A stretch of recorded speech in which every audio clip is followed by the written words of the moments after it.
লব লব ভাল নাই খবৰ বিহুৰ শুভেচ্ছা জনাইছো আজিৰ সভাত আমাৰ মাজত উপস্থিত মন্ত্ৰী পীযুষ হাজৰিকা ডাঙৰীয়া অশোক সিংহাল ডাঙৰীয়া জয়ন্ত মল্ল বৰুৱা ডাঙৰীয়া মৰিগাঁও সমষ্টিৰ বিধায়ক ৰমাকান্ত দেউৰী ডাঙৰীয়া তিৱা স্বায়ত্তশাসিত পৰিষদৰ মুখ্য কাৰ্যবাহী সদস্য জীৱন চন্দ্ৰ কোঁৱৰ ডাঙৰীয়া গোভা দেউৰজা শ্ৰী দীপসিংহ দেউৰজা সহ মধ্য অসমৰ 22 গৰাকী তিৱা ৰজা শ্ৰী নাৰায়ণ কুমাৰ ৰাধু কাকতি ডাঙৰীয়া পৱন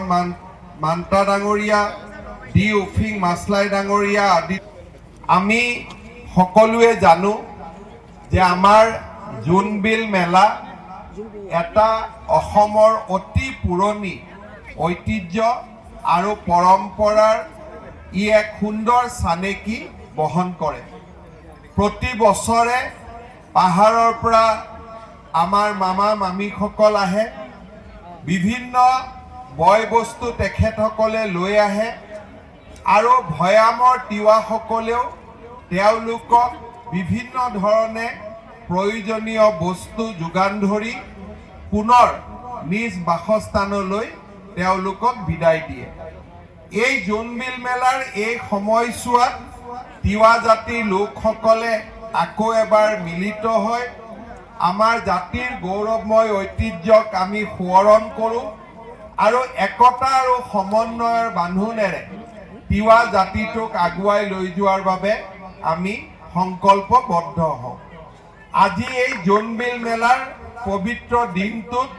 মই আমাৰ মধ্য অসমৰ 22 গৰাকী তিৱা ৰজাক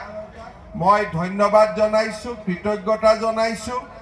আৰু এই জোনবিল মেলাৰ আয়োজকসকলকো মই ধন্যবাদ জনাইছোঁ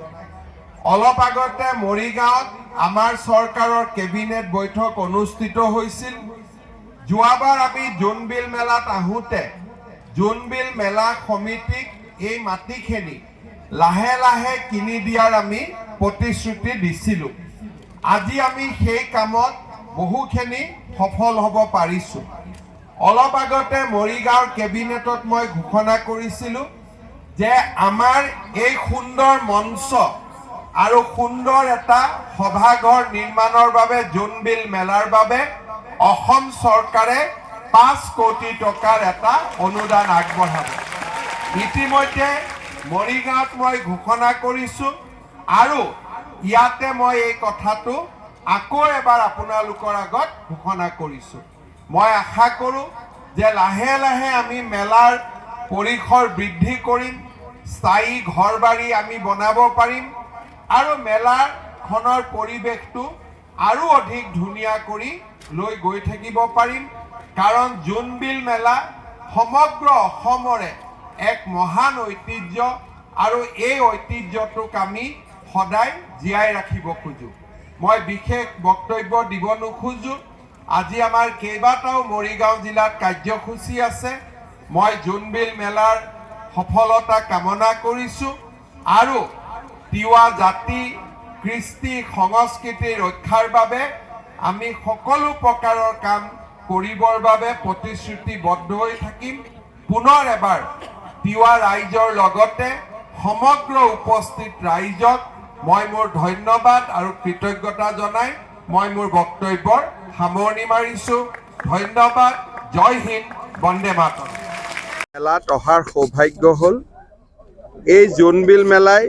তিৱা জাতিৰ 7 পুৰুষীয়া সমন্বয় একতা আৰু এটা অতি অৰ্থবহ অৰ্থনৈতিক ব্যৱস্থাক প্ৰতিনিধিত্ব কৰে জোনবিল মেলাৰ উন্নয়নৰ বাবে ৰাজ্য চৰকাৰে বিভিন্ন ব্যৱস্থা গ্ৰহণ কৰিছে আজিও মৰিগাঁৱৰ কেবিনেটে জোনবিল মেলা ক্ষেত্ৰৰ প্ৰসাৰৰ বাবে 5 কোটি টকা দিয়াৰ সিদ্ধান্ত গ্ৰহণ কৰিছে মই বিশ্বাস কৰোঁ যে এই মেলাৰ ঐতিহ্য পৰম্পৰাক আমি সকলোৱে মিলি ৰক্ষাও কৰিম আৰু ইয়াক এটা সমগ্ৰ দেশতে প্ৰচাৰ কৰাৰ বাবে আমি প্ৰচেষ্টা চলাম